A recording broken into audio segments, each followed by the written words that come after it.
Assalamualaikum sahabat. Ternyata mudah.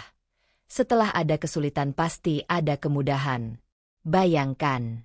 Seorang pria mendorong gerobak bakso menyusuri gang sempit. Wajahnya penuh peluh, senyumnya sederhana. Tapi siapa sangka, di balik gerobak itu tersimpan kamera rahasia, alat perekam, dan strategi penyergapan. Ia bukan tukang bakso biasa, tapi intel negara yang sedang memburu dalang penyelundupan manusia. Satu gerakan salah bisa mengungkap identitasnya. Satu langkah ceroboh bisa merenggut nyawanya. Tapi saat malam tiba, ia melihat dua pria dengan tas besar masuk ke warung sembako. Lalu, apa yang sebenarnya terjadi di balik warung itu? Siapa yang diselamatkan? Siapa yang akan terungkap? Langit masih gelap ketika Andra, pria berusia 40 tahun dengan tubuh tegap dan sorot mata tajam, mulai mendorong gerobak baksonya menyusuri gang-gang sempit di pinggiran kota Mojokerto. Satu demi satu lampu rumah mulai menyala, tanda kehidupan akan segera bergulir.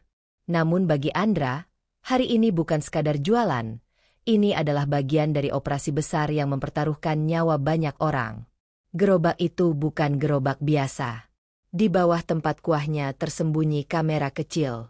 Di balik rak mangkuk tersimpan alat perekam suara.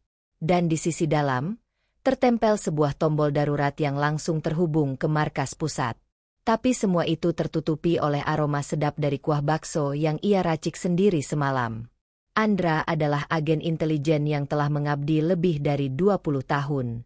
Namun kali ini, penyamarannya sebagai tukang bakso bukan hanya untuk mendekati target.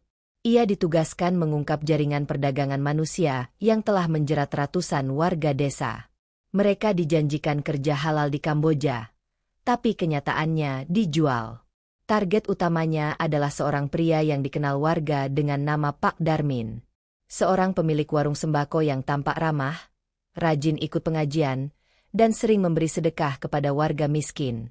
Tapi laporan dari markas menyebutkan bahwa Darmin adalah koordinator jalur darat, pengatur keberangkatan TKI ilegal lewat jalur perbatasan utara. Andra tahu. Ia tak bisa gegabah. Ia harus masuk perlahan, membaur sebagai penjual keliling yang sederhana. Maka sejak sepekan lalu, ia mulai menetap di rumah kontrakan kecil di belakang pasar. Ia belajar meracik bakso, menghafal jenis sayuran yang sering dibeli ibu-ibu, dan berbicara dengan logat medok khas warga sekitar. Semua ia lakukan agar tak satu pun mencurigai bahwa ia adalah penyusup. Pagi itu, ketika gerobaknya mulai didorong menuju gang tempat warung Pak Darmin berdiri, jantung Andra berdebar. Hari ini adalah hari pertama ia melintasi wilayah target langsung. Ia tahu bahwa satu tatapan curiga bisa menggagalkan seluruh misi. Maka ia memilih menunduk, menyapa warga dengan senyum sederhana, dan sesekali membunyikan peluit khas penjual bakso keliling. Ketika sampai di ujung gang, langkahnya terhenti. Di seberang jalan, tepat di depan warung Pak Darmin, terparkir sebuah mobil MPV hitam tanpa plat depan. Dua pria bertubuh kekar terlihat duduk di dalamnya, mengenakan kacamata hitam dan tidak berbicara sama sekali. Mereka hanya menatap lurus ke arah toko, dengan mesin mobil yang masih menyala. Andra tak butuh waktu lama untuk menyadari, mereka bukan warga sekitar. Mereka juga bukan sekadar tamu. Gestur mereka menunjukkan bahwa mereka adalah bagian dari pengawasan. Tapi pertanyaannya, apakah mereka bagian dari jaringan Darmin, atau dari faksi lain? Andra mengambil langkah mundur, pura-pura membetulkan roda gerobaknya yang macet, lalu memutar arah ke jalan belakang. Ia tak ingin kontak mata terlalu cepat. Tapi sebelum meninggalkan lokasi, ia melihat sesuatu yang membuatnya menahan napas. Dari jendela belakang warung, terlihat sosok perempuan muda sedang diinterogasi. Ia duduk di bangku plastik, menangis pelan. Wajahnya pucat, dan tangannya diikat tali rafia. Di sekelilingnya, tampak dua pria berdiri, salah satunya memegang amplop coklat tebal. Dan yang paling mengejutkan, Pak Darmin sendiri berdiri di pojok ruangan. Hanya dia menatap. Andra segera bergerak. Ia berpura-pura menjual bakso di dekat tukang sayur, mencatat jam dan posisi. Itu adalah titik pertama yang harus ia laporkan malam nanti ke markas. Tapi yang membuatnya merinding adalah kalimat yang sempat terdengar dari arah warung. Besok malam, kirim dia lewat jalur Banyuwangi. Jangan sampai ada yang tahu. Andra tahu. Ia telah masuk ke dalam lubang yang sangat dalam. Langit mulai menguning ketika Andra memarkir gerobak baksonya di samping pohon trembesi besar, tidak jauh dari tikungan yang menghadap langsung ke warung sembako milik Pak Darmin. Disinilah ia akan bermain hari ini, mendekat, mengamati, dan mulai membangun koneksi yang ia butuhkan untuk masuk lebih dalam. Andra menyusun mangkuk-mangkuknya dengan tenang, lalu menggantungkan 2 kantong plastik berisi kerupuk di ujung gerobak. Uap panas dari kuah kaldu mulai mengepul, menarik perhatian beberapa anak kecil yang lewat. Ia melayani mereka sambil tersenyum, namun tatapannya sesekali melirik ke dalam warung Darmin. Pukul 7:20 pagi. Seorang pria tinggi kurus datang ke warung dengan tas besar di punggungnya. Ia terlihat gelisah. Langkahnya cepat. Matanya sembunyi di balik topi hitam yang hampir menutupi seluruh wajahnya. Andra mencatat. Tas besar, topi rendah, tidak bicara dengan siapapun, langsung masuk ke dalam. Tak lama kemudian, seorang perempuan parubaya keluar sambil membawa 2 botol air mineral dan sekantong plastik hitam.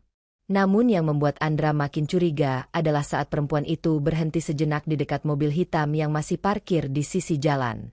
Ia berbicara pelan kepada salah satu pria di dalam mobil, kemudian kembali masuk ke warung. Andra langsung menyadari, warung itu bukan sekadar tempat jual beli kebutuhan rumah tangga. Itu adalah titik temu. Tempat semua pergerakan dikontrol. Semua komunikasi disamarkan lewat aktivitas jual beli sembako yang tampak biasa. Hari mulai sibuk.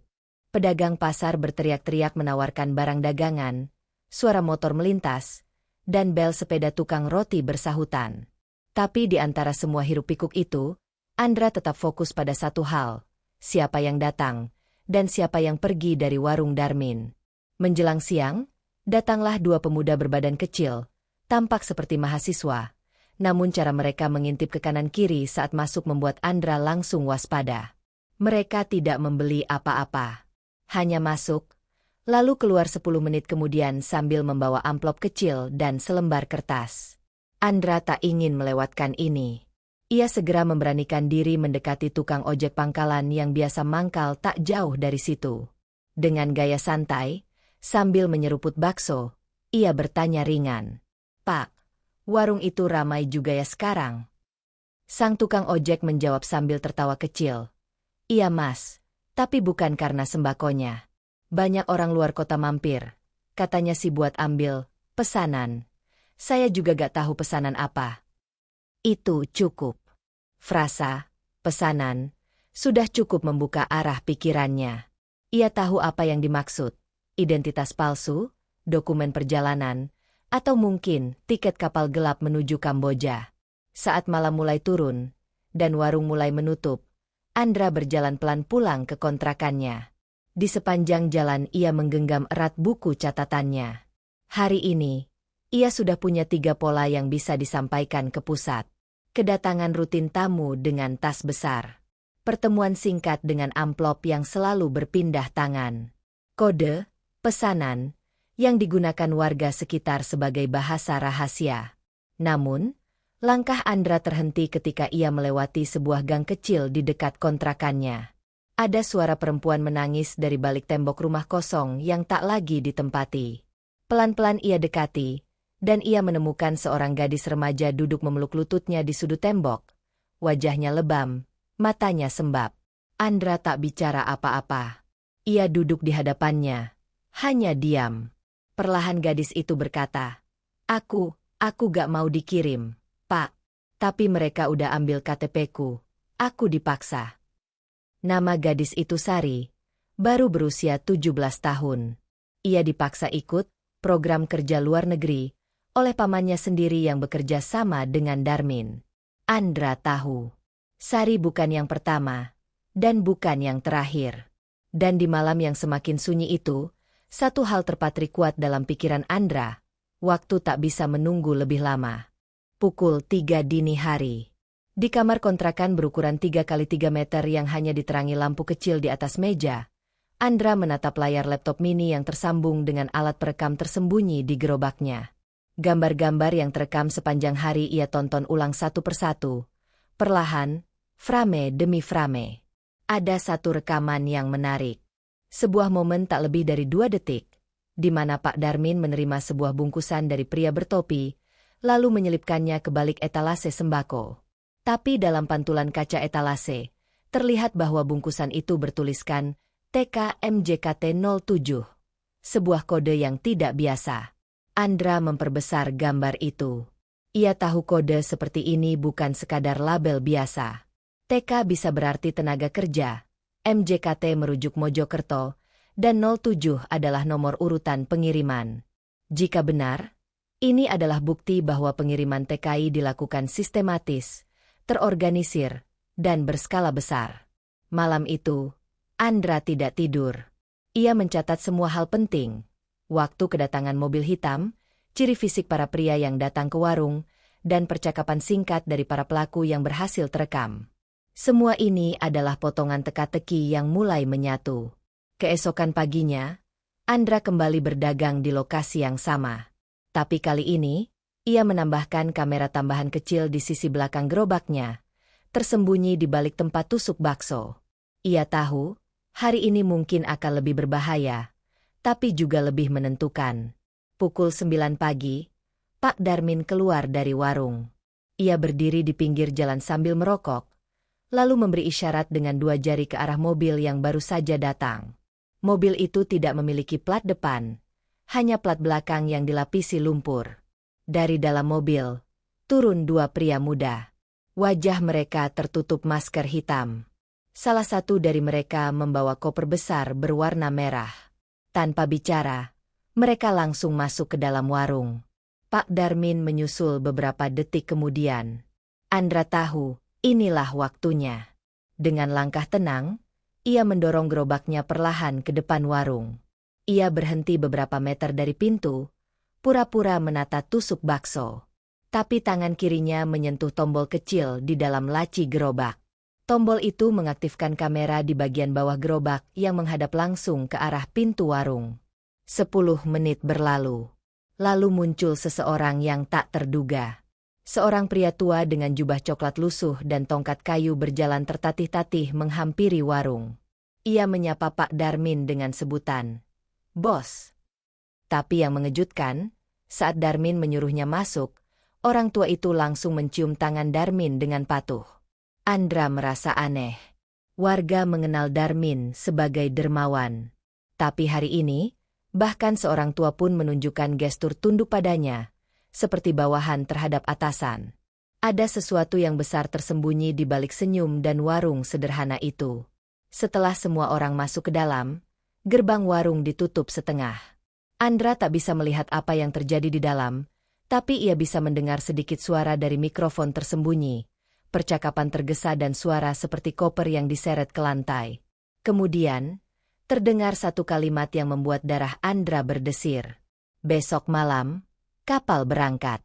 Jangan sampai bocor. Kalau perlu, habis siang rewel." Andra menatap lurus ke gerbang besi warung. Wajahnya dingin, rahangnya mengeras. Ia tahu, permainan ini tak lagi sekadar pengintaian. Ini sudah menyangkut hidup dan mati. Tepat sebelum ia pergi, seorang bocah kecil mendekatinya. "Pak, katanya besok Ibu Sari mau dibawa pergi ke luar negeri. Tapi kok Ibu Sari nangis ya?" Andra menunduk, menatap mata si anak. "Kamu tahu siapa yang bilang begitu?" "Om dari warung itu, yang mukanya sangar." Andra tak menjawab. Ia menoleh ke arah langit yang mulai mendung, lalu mendorong gerobaknya menjauh. Di balik langkahnya yang tenang, pikirannya mulai menyusun satu skenario. Malam besok harus menjadi malam terakhir untuk jaringan ini. Tapi satu kesalahan saja, nyawa orang bisa melayang. Malam itu, udara terasa lebih dingin dari biasanya. Di langit tak ada bintang. Kota kecil itu tenggelam dalam kesunyian yang tidak biasa. Seolah alam pun tahu bahwa sesuatu sedang dipersiapkan. Di balik jendela kontrakan yang gelap, Andra duduk bersila di lantai, mengenakan jaket hitam dan topi lebar. Di hadapannya, sebuah peta lusuh terbentang, penuh dengan coretan rute, kode waktu, dan titik-titik pertemuan. Pukul 1 dini hari nanti, menurut informasi yang ia kumpulkan, pengiriman besar-besaran akan dilakukan melalui pelabuhan kecil di ujung barat kota. Dan malam ini, Sari, gadis remaja yang ia temui dalam tangisan, adalah salah satu yang akan dibawa secara paksa. Andra mengaktifkan alat komunikasi rahasia. Suara pelan dari pusat menyambutnya. Laporan diterima. Kami siap bergerak jika sinyal hijau diberikan. Pastikan lokasi dan bukti kuat sebelum penyergapan. Ia mengangguk perlahan. Target aktif. Rencana pengiriman malam ini. Titik kumpul. Gudang bekas pabrik es. Jalan Nusa Indah. Setelah itu, ia berdiri, mengambil kamera kecil, alat rekam suara, dan sebuah flash disk tempat semua data penting telah disimpan. Ia menyelipkan semuanya ke balik lapisan gerobaknya yang sudah dimodifikasi. Tak ada waktu untuk ragu. Jam menunjukkan pukul 00.15. Ia mendorong gerobak bakso kosongnya menuju pasar lama. Di tempat itulah ia biasa mengintai dari kejauhan. Namun kali ini, ia tidak berhenti di sana. Ia terus berjalan menyusuri gang belakang, lalu berhenti di dekat sebuah bangunan tua yang setengah rubuh, bekas pabrik es yang sudah bertahun-tahun tak terpakai. Tepat di dalam bangunan itu, lampu kecil menyala redup. Ada beberapa bayangan tubuh manusia yang terlihat dari sela-sela dinding kayu. Andra berjongkok, memposisikan kamera kecil di celah bata yang sudah rapuh.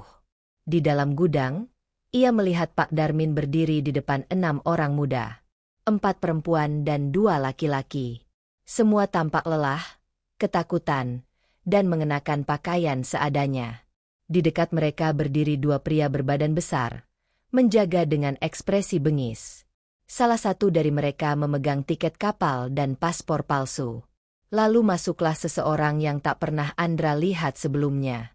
Seorang pria muda, berjas dan bercelana panjang hitam. Wajahnya asing namun gerak-geriknya penuh kuasa. Ia menyalami Darmin dan memberikan segepok uang tunai. Ini jatah untuk yang malam ini, katanya pelan, tapi cukup terdengar dari alat perekam Andra. Pak Darmin tersenyum. Lancar seperti biasa. Jangan lupa, minggu depan giliran dari Jawa Tengah. Andra mengepalkan tangan. Ini lebih besar dari dugaan. Mereka bukan hanya menyelundupkan 1-2 orang. Ini jaringan antar daerah, sistematis, dan terencana dengan sangat rapi. Tak lama kemudian, para korban dipaksa naik ke dalam mobil van abu-abu yang menunggu di luar. 2 pria naik ke kursi depan, sisanya disuruh duduk berdesakan di belakang dengan kepala tertunduk. Saat mobil hampir melaju, Andra mengambil keputusan berani. Ia melompat ke jalur seberang dan melemparkan peluru suar mini ke udara. Warna merah menyala membelah langit malam, sinyal darurat bagi tim pusat. Dalam hitungan detik, sirene pecah dari kejauhan. Mobil van berhenti mendadak. Orang-orang berlarian. Pak Darmin mencoba kabur melalui pintu belakang pabrik, tapi sudah terlambat. Dari balik semak, 3 anggota tim khusus muncul dan menangkapnya dengan cepat. Teriakan terdengar. Beberapa pria mencoba melawan, tapi dalam hitungan menit, seluruh lokasi terkepung. Andra hanya berdiri di balik gerobaknya yang basah oleh embun malam, menatap ketika satu persatu pelaku diringkus. Kamera di balik gerobak merekam segalanya. Wajah para korban, pelaku, dan bukti fisik yang cukup untuk menggulingkan seluruh jaringan. Namun satu hal yang tak bisa ia lupakan adalah wajah Sari saat ia turun dari mobil dengan air mata menetes, lalu menatap Andra dan berkata, "Pak, makasih, saya kira hidup saya sudah selesai." Andra tak menjawab. Ia hanya tersenyum samar. Di kejauhan, langit mulai memutih. Fajar hampir tiba. Tapi bagi Andra, malam itu bukan akhir. Itu hanya pembuka dari perang panjang melawan kejahatan yang bersembunyi di balik senyum palsu dan warung sembako sederhana. Mentari baru saja muncul dari ufuk timur ketika truk polisi terakhir meninggalkan lokasi penyergapan di pabrik es. Suara sirene perlahan menghilang, menyisakan jejak-jejak langkah dan pita garis polisi yang berkibar di tiupan angin. Tapi untuk Andra, tugasnya belum selesai. Ia kembali menyusuri jalanan sempit menuju warung sembako Pak Darmin. Tempat itu kini tampak sunyi. Tirai tertutup, pintu tergembok. Tapi bagi Andra, bangunan itu menyimpan lebih banyak rahasia daripada yang terlihat. Ia membuka kunci ganda di gerobak baksonya dan mengambil flash disk yang telah penuh berisi rekaman dari kamera tersembunyi. Isinya, bukti transaksi, wajah pelaku, hingga suara perintah pengiriman. Namun satu hal mengganggu pikirannya, sosok pria muda berjas hitam yang menyerahkan uang malam tadi. Ia tak tercatat dalam daftar target yang diberikan markas. Andra memutar ulang video dari semalam. Gestur pria itu, intonasi suaranya, cara ia menyebut, minggu depan giliran Jawa Tengah. Semuanya menandakan bahwa dialah otak utama yang belum tersentuh. Pak Darmin mungkin hanya pelaksana. Penjahat sebenarnya masih bebas. Siang itu, Andra berpura-pura kembali jualan. Tapi kali ini bukan untuk pengamatan. Ia hendak menuntaskan sisa-sisa teka-teki yang tersisa. Ia mendekati beberapa warga sekitar dengan gaya santai, berbasa-basi sambil menawarkan bakso. Salah satu bapak tua penjaga bengkel berkata pelan, "Warung itu aneh mas, kadang malam-malam lampunya nyala, tapi tokonya tutup. Truk juga sering berhenti sebentar di depan, lalu pergi lagi." Andra mencatat. Tapi yang lebih mencurigakan, ada satu rumah kecil di belakang warung yang tampaknya sudah lama kosong.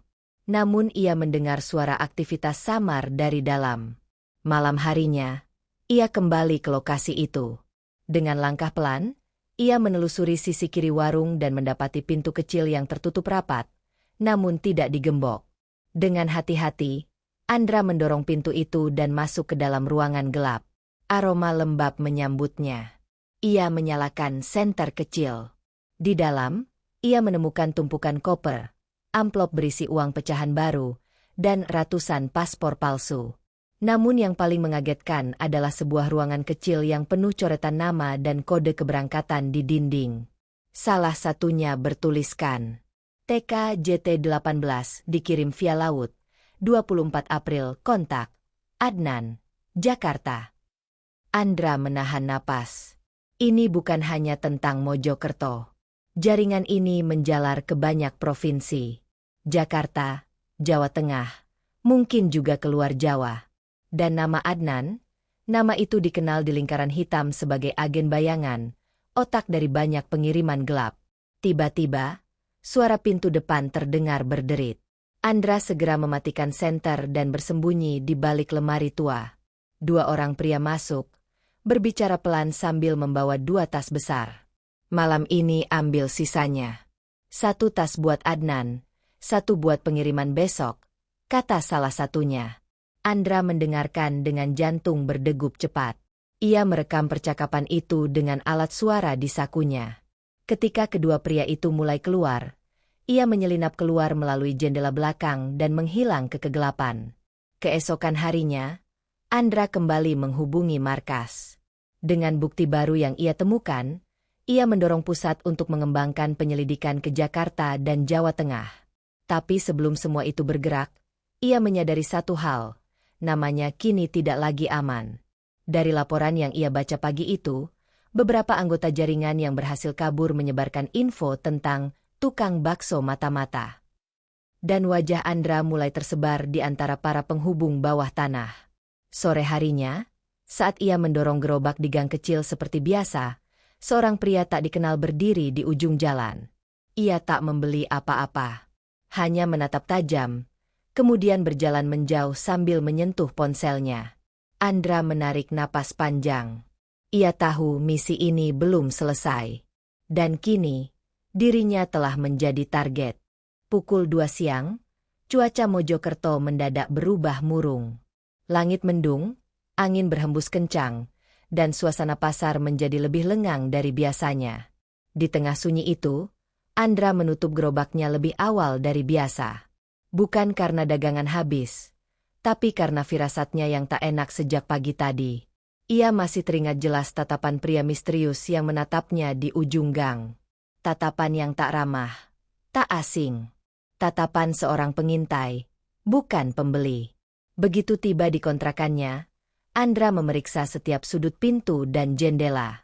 Ia menemukan bekas congkelan kecil di jendela belakang, pertanda bahwa seseorang mencoba masuk saat ia sedang di luar. Ia langsung memindahkan semua dokumen penting, flash disk, dan alat rekam ke dalam tas khusus yang telah disiapkan untuk evakuasi darurat. Sore itu, ia tidak keluar. Ia hanya mengamati jalan dari balik celah tirai. Di seberang, seorang pria bertopi duduk di atas motor, tak bergerak. 1 jam, 2 jam, ia tak beranjak.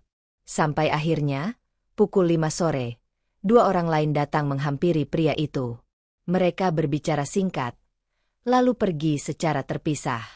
Andra mengaktifkan mikrofon kecil di pojok kamar. Ia berbicara dalam kode ke markas. Bayangan mulai terlihat. Kemungkinan besar identitasku telah diketahui. Perlu rencana mundur, tapi tetap pantau target Jakarta. Adnan. Markas menjawab dengan tenang. Evakuasi dijadwalkan besok dini hari. Titik temu, halte Kalimas. Tapi hati-hati, kami tangkap sinyal komunikasi dari jaringan mereka.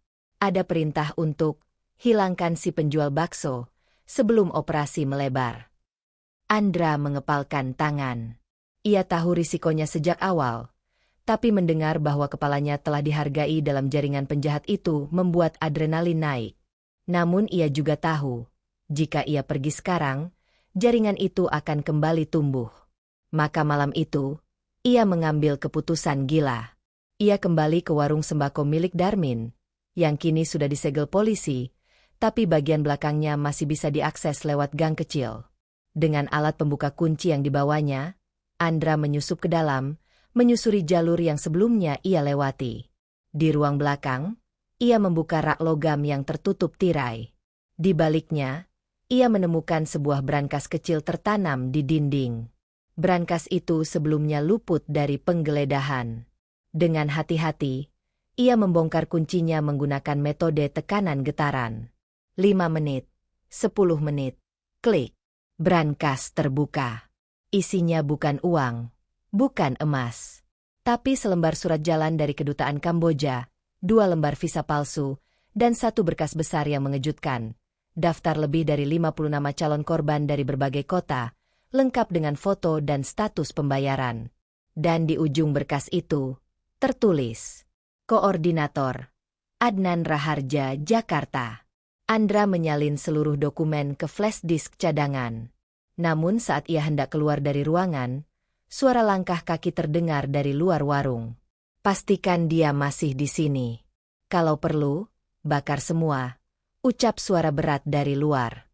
Andra langsung berlari ke ruang bawah tanah yang sempit di belakang dapur, tempat ia sebelumnya melihat saluran air tua. Di sana, ia bersembunyi sambil menahan napas. Dari celah lantai, ia melihat 3 pria masuk dengan bensin dan obor. Salah satu dari mereka berkata, kalau orang itu masih di sini, habis dia malam ini. Mereka mulai menyiram bensin ke rak-rak kayu. Api menyala pelan. Bau menyengat memenuhi ruangan. Andra merangkak keluar melalui saluran air yang sempit dan lembab, lalu berlari ke belakang gang dengan tubuh penuh lumpur. Dari kejauhan, ia melihat warung itu terbakar perlahan. Api merambat ke rak dan meja. Tapi yang mereka kira akan membungkam bukti justru menyalakan semangat Andra lebih besar. Mereka membakar tempatnya, tapi tidak tahu bahwa semua data penting kini telah dibawa keluar. Dan malam itu, dari tempat persembunyiannya yang baru, Andra mengirim 1 pesan pendek ke markas. Aku akan ke Jakarta. Adnan harus ditangkap dengan tanganku sendiri. Pukul 3.45 dini hari. Kota Mojokerto masih tenggelam dalam gelap ketika Andra melangkah perlahan ke halte Tua Kalimas, titik evakuasi yang telah disepakati. Gerobak baksonya kini ditinggal di lorong pasar. Sunyi, penuh kenangan. Ia hanya membawa 1 tas ransel lusuh berisi pakaian, flash disk, dan berkas jaringan penyelundupan TKI yang tersisa. Tak lama, sebuah mobil bak terbuka berhenti di ujung jalan. 2 petugas sipil dengan jaket lusuh memberi isyarat. Tanpa banyak bicara, Andra naik ke belakang dan segera menghilang bersama kabut subuh menuju Surabaya, lalu diterbangkan ke Jakarta lewat jalur khusus. Sementara itu, di tempat lain, Adnan Raharja duduk tenang di sebuah kafe elit di kawasan Menteng. Jasnya rapi, jam tangan mahal melingkar di pergelangan kirinya. Tak seorang pun menduga bahwa pria muda ini adalah dalang utama di balik hilangnya ratusan TKI ke Kamboja. Di balik senyum ramah dan bisnis ekspor-impor yang ia kelola, Adnan menyembunyikan aktivitas gelap yang mengalir dari daerah-daerah kecil seperti Mojokerto, Solo, hingga Palu. Semua dikemas dalam kedok, lowongan kerja luar negeri legal, lengkap dengan dokumen palsu dan jalur penyelundupan yang licin dan nyaris tak terdeteksi. 3 hari kemudian, Andra mendarat di Jakarta. Ia tidak menuju markas besar terlebih dahulu. Ia menyewa kamar kecil di pinggiran Pasar Minggu dan mulai menyusun kembali jejak yang mengarah ke Adnan. Dari hasil penyadapan, diketahui bahwa Adnan akan menghadiri acara bisnis tertutup di sebuah hotel mewah di kawasan SCBD malam itu. Andra tak punya undangan, tapi ia tahu cara masuk. Dengan mengenakan setelan pinjaman dari rekan intel lokal, Andra menyusup ke acara tersebut sebagai rekan ekspor pangan dari Sumatera. Ia membawa kamera kecil di balik jas, merekam setiap wajah yang datang. Ia tak perlu menunggu lama. Di antara para tamu yang berdiri di dekat panggung, tampak sosok Adnan, penuh wibawa, tertawa ringan sambil berbicara dengan seorang wanita asing. Andra mendekat. Ia hanya ingin mendengar satu hal, pengakuan atau gerak-gerik mencurigakan yang cukup kuat untuk menjatuhkannya. Tapi Adnan bukan target sembarangan. Ia merasa sesuatu. Tatapan matanya menyapu ruangan, lalu terhenti tepat ke arah Andra. Ia tersenyum, tapi bukan senyum hangat. Itu senyum penuh sindiran dan ancaman. Setelah acara selesai, Adnan melangkah keluar menuju mobil pribadinya, dikawal 2 bodyguard. Andra mengikuti dari jarak aman. Saat mobil berhenti di lampu merah, Andra melemparkan alat pelacak ke bagian bawah mobil. Dalam hitungan menit, titik koordinat mulai muncul di layar ponselnya. Malam itu, Andra mengikuti mobil itu sampai ke sebuah gudang tersembunyi di kawasan Marunda. Di sana, terlihat aktivitas mencurigakan. Orang-orang mengangkat koper besar, beberapa mobil box keluar masuk, dan seorang pria asing membawa dokumen ke dalam kantor. Andra merekam semuanya. Tapi belum sempat ia keluar dari persembunyian, tangannya ditekan dari belakang. Seseorang menyergapnya. Wajahnya tak dikenal. Dengan suara pelan, pria itu berkata, "Kamu terlalu dalam masuk ke permainan ini. Mau keluar masih hidup, atau mati sia-sia?" Andra tak menjawab. Tapi dalam satu gerakan cepat, ia melepaskan diri, menyikut perut pria itu, dan kabur ke gang sempit. Ia berlari, menerobos pagar kawat, dan akhirnya berhasil bersembunyi di balik tembok beton. Napasnya memburu, dadanya sakit. Tapi tangan kirinya masih memegang erat flash disk yang merekam seluruh aktivitas gudang milik Adnan malam itu. Ia menghubungi markas dengan suara pelan. Bukti sudah terkumpul. Gudang Marunda aktif. Adnan di lokasi. Siap penyergapan malam ini. Dan untuk pertama kalinya, suara di balik radio menjawab tanpa jeda. "Kami siap.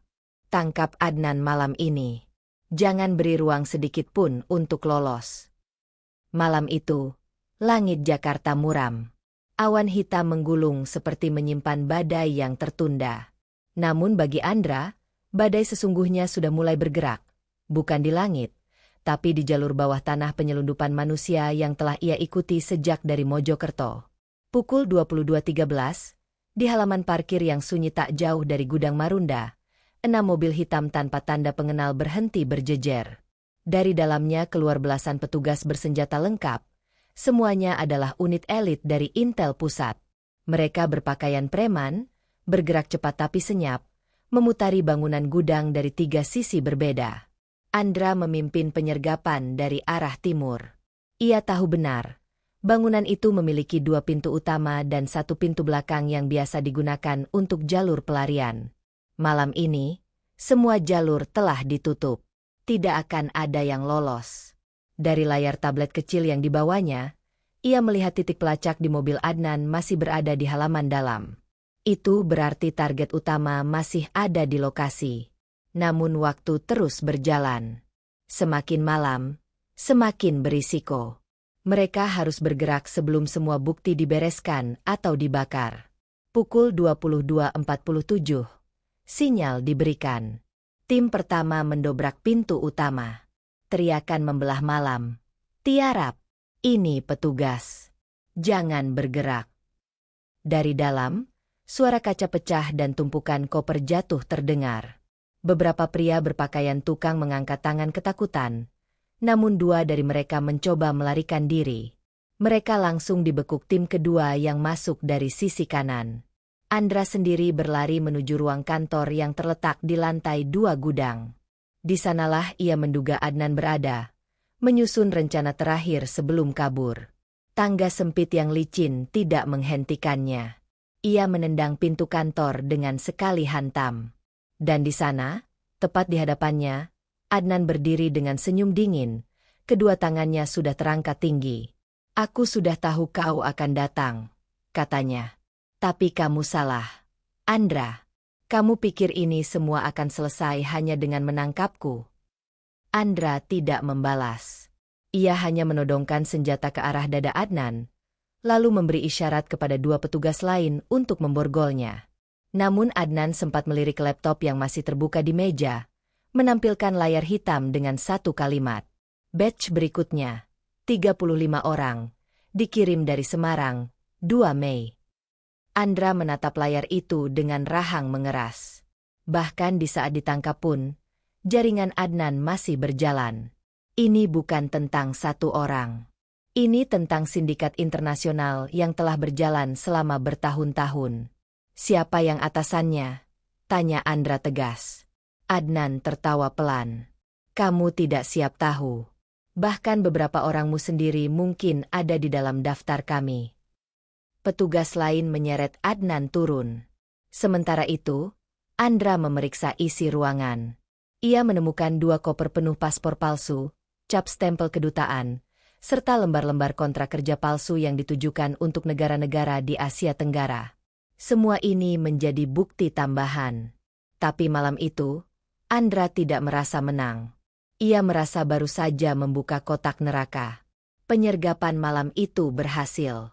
Lebih dari 20 orang ditangkap, termasuk beberapa supir, pengepak barang, dan 2 wanita yang berperan sebagai perekrut dari desa-desa kecil. Namun satu hal membuat semuanya lebih gelap. Beberapa nama dalam daftar ternyata sudah pernah dilaporkan hilang bertahun-tahun lalu, tapi tidak pernah ditemukan. Andra pulang menjelang subuh. Wajahnya letih, matanya merah. Ia duduk di depan jendela penginapan kecilnya di Pasar Minggu, menatap kosong ke jalan yang mulai ramai oleh suara tukang sayur. Ia membuka catatannya, lalu menuliskan 1 kalimat. "Ini belum selesai. Gudang ini hanyalah 1 cabang dari pohon yang akarnya jauh lebih dalam." Dan ketika suara adzan subuh berkumandang, Andra sadar satu hal. Peperangan melawan perdagangan manusia belum akan berakhir, selama masih ada manusia yang menjual sesamanya demi uang. Matahari belum sepenuhnya naik saat Andra tiba di markas Intel Pusat yang tersembunyi di lantai bawah sebuah gedung pemerintahan tua di Jakarta Selatan. Di ruang briefing yang gelap dan dingin, ia duduk berhadapan dengan 3 petinggi yang telah lama mengawasi operasi ini dari jauh. Di hadapannya, dokumen-dokumen penyelidikan bertebaran, termasuk berkas dari gudang Marunda yang semalam baru saja digerebek. Salah satu petinggi menyampaikan kabar mengejutkan. "Andra, setelah kami cocokkan data dari flash diskmu dengan database internasional, kami menemukan nama-nama baru. Dan beberapa dari mereka adalah pejabat tinggi yang terlibat langsung dalam pengurusan visa dan imigrasi luar negeri." Andra menatap dalam diam. "Termasuk 1 orang dari kantor kita sendiri," lanjut petinggi itu sambil meletakkan foto seorang pria berkacamata, mengenakan jas resmi dan berdiri di podium acara kenegaraan. Namanya Bagas Prawira, Kepala Bidang Perlindungan WNI. Andra mengepal tangannya. Ia mengenal nama itu. Dulu pernah bertugas bersamanya dalam kasus penghilangan WNI di perbatasan Kalimantan. Waktu itu, Kasus ditutup karena kurangnya bukti. Tapi kini semua terasa seperti bagian dari skenario besar yang dibungkam dari dalam. Bagaimana kita bisa menyentuh dia? Tanya Andra dengan suara rendah. Petinggi lainnya menjawab pelan, kita harus hati-hati. Dia punya kekuatan, akses media, dan orang-orang dalam. Tapi dengan bukti yang kamu bawa, kita bisa mulai menyiapkan jebakan. Malam itu, rencana penyergapan gelombang kedua mulai disusun. Kali ini bukan ke gudang atau pelabuhan, tapi ke jalur administrasi imigrasi dan lembaga palsu yang merekrut korban secara legal tapi menyembunyikan eksploitasi di dalam kontraknya. Target utamanya, Bagas Prawira. Andra tidak kembali ke lapangan. Ia diminta beristirahat. Tapi istirahat baginya hanya berarti memindahkan perang dari jalanan ke meja laptop. Ia mulai menyusun semua rekaman, memperkuat laporan, dan membongkar kembali data-data yang dulu dianggap tidak relevan. Dari file lama yang ia gali, ia menemukan sebuah pola mencolok. Sebagian besar korban berasal dari desa-desa yang sama. Dan hampir semua kasus itu memiliki stempel lembaga pelatihan kerja yang sama, PT Lintas Mandala Abadi. Ia membuka dokumen-dokumen pelatihan dari perusahaan itu. Semuanya terlihat legal. Tapi di satu halaman, ia menemukan kontrak kerja yang mencantumkan jam kerja 18 jam per hari tanpa cuti dan penalti gaji jika sakit. Tak hanya itu, para TKI juga diminta menandatangani surat pengunduran diri sebelum keberangkatan. Semuanya diketik rapi, seolah-olah legal. Andra tahu, ini bukan kelalaian. Ini perbudakan modern, yang disamarkan di atas kertas-kertas resmi. Ia segera bertolak ke alamat kantor PT Lintas Mandala Abadi yang tertera di dokumen.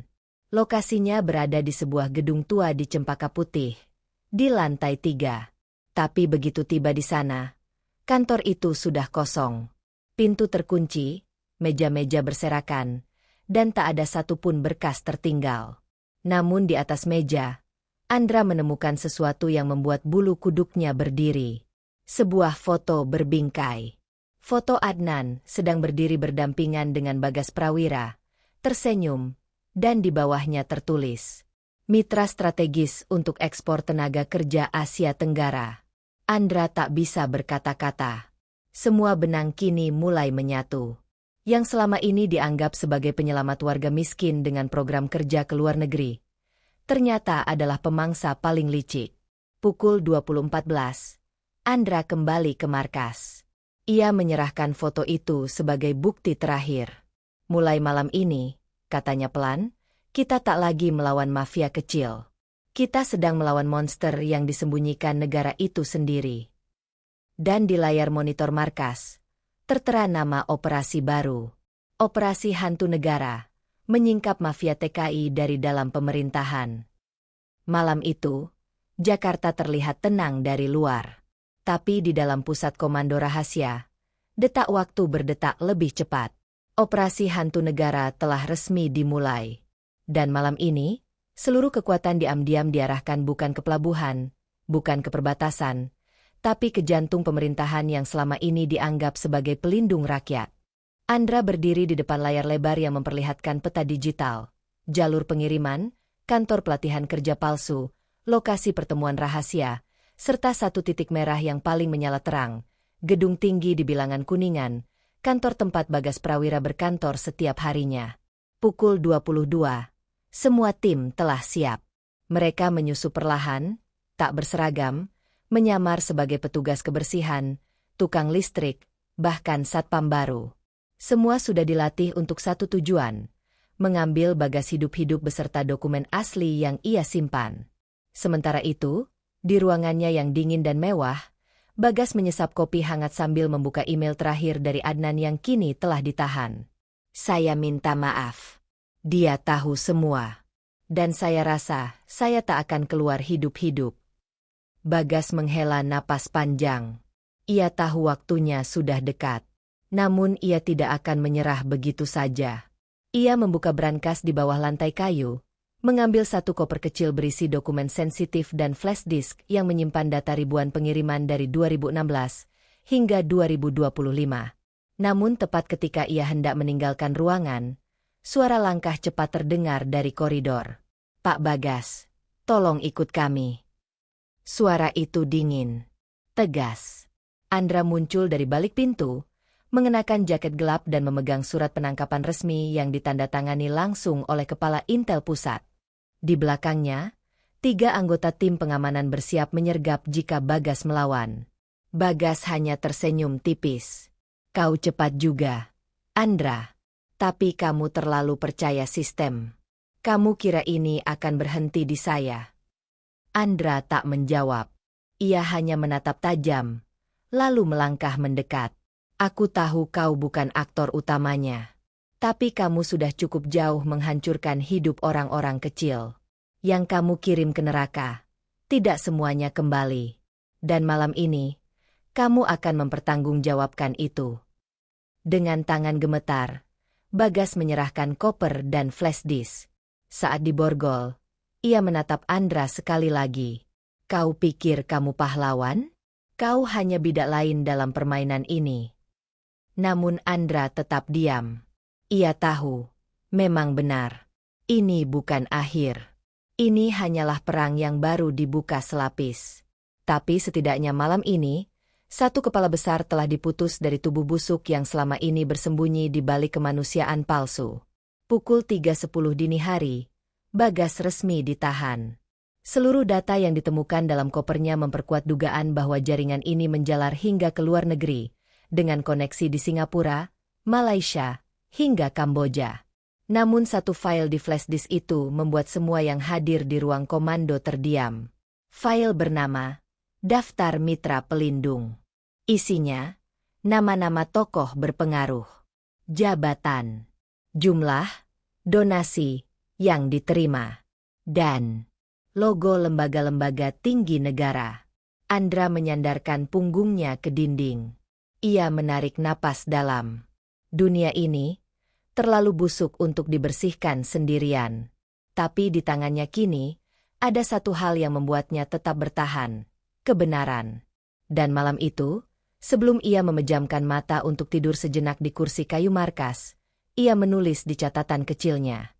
Jika suara rakyat kecil tak bisa didengar, maka biarlah suara kebenaran ini mengguncang ruang-ruang istana yang selama ini pura-pura tuli. Gerobak bakso itu mungkin telah ditinggalkan, tapi semangat yang dibawanya kini menjelma jadi bara, yang siap membakar kezaliman dari akarnya.